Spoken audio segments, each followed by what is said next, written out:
Olá, alunos, tudo bom com vocês? Estamos aqui para mais uma aula. Hoje a gente vai continuar falando sobre clima, né? Na disciplina de climatologia para o curso técnico em meio ambiente. Só lembrando, meu nome é Wagner, tá? Sou professor do IFES há mais de 10 anos e a gente precisa que vocês assistam às aulas e que vocês respondam os questionários propostos nas atividades, beleza? Então hoje nós vamos falar sobre características básicas do clima. Então a gente vai lá para o nosso quadro. Vamos lá? Bom, galera, antes da gente falar sobre as características básicas da atmosfera, a gente tem que entender, em primeiro lugar, o que é a atmosfera. Então, a gente considera a atmosfera como a camada gasosa que envolve a Terra. Essa camada gasosa, ela apresenta algumas características e a gente vai falar um pouquinho sobre essas características. Tá? Então, em primeiro lugar, a gente pode falar um pouquinho sobre a origem, né? Então, a origem mais aceita para a atmosfera é a atividade vulcânica, ou seja, os vulcões que tinham muito maior quantidade, né, que nós temos hoje no planeta. Essas atividades vulcânicas, elas provocavam, né, o lançamento na atmosfera de diversos gases, principalmente, né, o CO2. Então você tinha o CO2 e você tinha vapor d'água. Então esses gases eram os gases mais importantes da atmosfera, né, que a atmosfera se originou a partir da liberação desses gases a partir das atividades vulcânicas. Então era a própria atividade magmática, né, o vulcanismo, que liberou essas quantidades, né, de gases para a atmosfera. Consequentemente, quando a atmosfera se formou, ela tinha uma composição, né? E essa composição primitiva da atmosfera, ela ficou preservada nos sedimentos. Então, essa composição primitiva que ficou nos sedimentos, a gente consegue definir que ela tinha, né, uma proporção de nitrogênio que correspondia a cerca de 40%. Né? Nós tínhamos o CO2 na atmosfera, que correspondia a cerca de 30%. Nós tínhamos ainda quantidades de vapor d'água, que corresponderiam a cerca de 25%. E nós tínhamos outros gases, entre eles o metano, com mais 5%. Tá? Então essa era a composição primitiva que nós tínhamos no planeta. Porém, a partir do desenvolvimento de vegetais clorofilados, mas principalmente, né, da fotossíntese que foi realizada por estromatólitos. Então você tinha os estromatólitos, eram cianobactérias, né, que cresciam, né, no fundo do mar. Tá? Essas cianobactérias, elas começaram a fazer fotossíntese, né, a partir da luz solar, e a partir dessa luz solar, elas começaram a liberar oxigênio no oceano, no ar e na atmosfera, consequentemente depois para a atmosfera.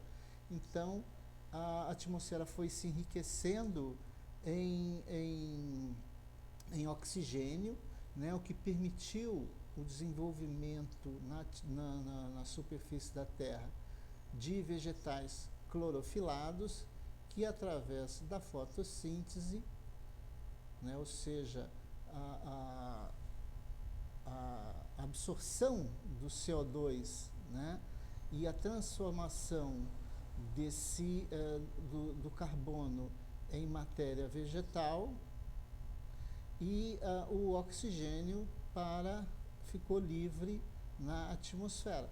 Então, nós tivemos esse enriquecimento, e a partir daí nós tivemos uma composição que permanece, né, até hoje, uma composição, né, que a gente poderia dizer a composição atual da atmosfera, nós temos que o nitrogênio corresponde a maior percentual, são 78%, o oxigênio, que corresponde a 21%, e os outros gases, né, que correspondem, né, aos chamados gases raros, né, que corresponde a 1%. E aqui nós teríamos o argônio, né, o hélio, o neônio, o xenônio. Então, esses gases raros, eles representam cerca de 1% da atmosfera.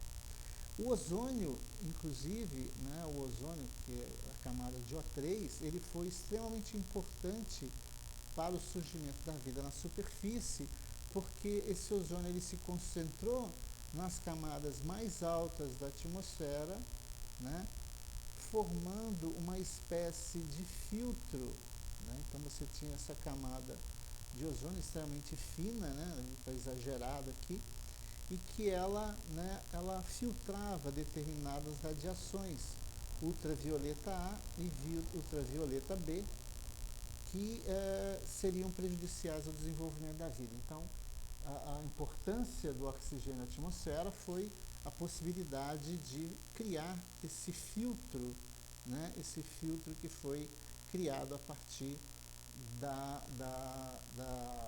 do oxigênio disponível na atmosfera. E aí nós tivemos a formação das camadas da atmosfera como a gente conhece hoje. Então a gente tem as camadas. Então, se a gente imaginar a superfície da Terra, nós vamos ter as camadas. Uma primeira camada que nós vamos chamar de troposfera. Essa troposfera ela vai de 0 até cerca de 10 quilômetros. Então, quando você imagina, por exemplo, que o ponto mais alto da Terra, a 8.882 metros de altitude, ou seja, quase 9.000 metros, que é o Everest, você está quase saindo já dessa camada da troposfera. Depois você teria, né, um espaço, né, que a gente chamaria de tropopausa. Tá? Então seria essa tropopausa. Depois você teria a estratosfera, mais uma camada aqui. Então você teria a estratosfera, que varia até os 50 quilômetros de altitude. Depois, novamente, você vai ter uma camada chamada estratopausa, que vai fazer a transição para a chamada mesosfera. Depois você tem uma transição novamente, a mesosfera vai até cerca de 160 a 80 quilômetros de espessura.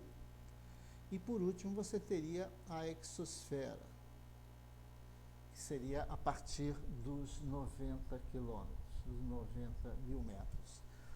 Importante esclarecer, por exemplo, que existe uma tendência, né, das temperaturas. As temperaturas elas vão caindo conforme vai aumentando a altitude, ou seja, a partir do momento que você vai aumentando a altitude, vai diminuindo a temperatura, ou seja, quando você sobe em qualquer lugar, Domingos Martins, Santa Teresa, por exemplo, você vê que as temperaturas são mais amenas, porque vai aumentando a altitude e vai diminuindo a temperatura. Depois você tem na estratosfera, ocorre o inverso, as temperaturas elas começam a aumentar à medida que você tem o aumento da altitude.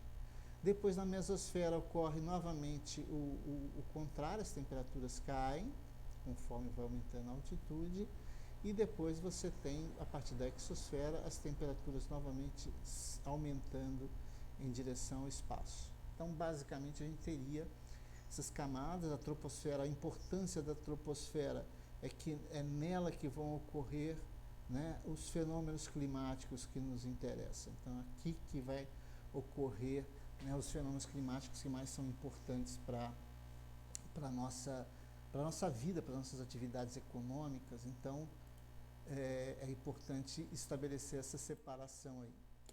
Então, nessa aula de hoje a gente falou um pouquinho sobre o processo de formação da atmosfera, falamos sobre a composição inicial, muito mais rico em CO2 e dióxido de carbono e vapor da água. Consequentemente, com o posterior avanço da expansão dos vegetais clorofilados e a realização de fotossíntese, começa a haver um enriquecimento em oxigênio da atmosfera, que vai permitir o desenvolvimento da vida de uma maneira geral, né? E vamos ter depois, né, esse enriquecimento de oxigênio, uma mudança na composição. A composição fica mais rica em nitrogênio e oxigênio e um pequeno percentual de outros gases. E a subdivisão, como é que se subdivide essa atmosfera, essa camada gasosa?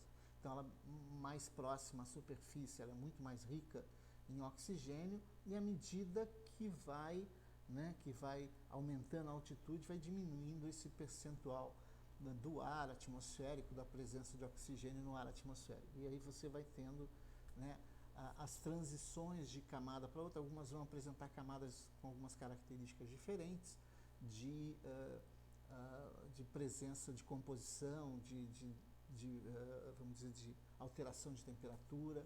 Então, basicamente é isso. Beleza? Na próxima aula a gente continua falando sobre clima, definindo principalmente a diferença entre tempo e clima. Beleza? Grande abraço a todos. Não se esqueçam de se inscrever no canal. Forte abraço.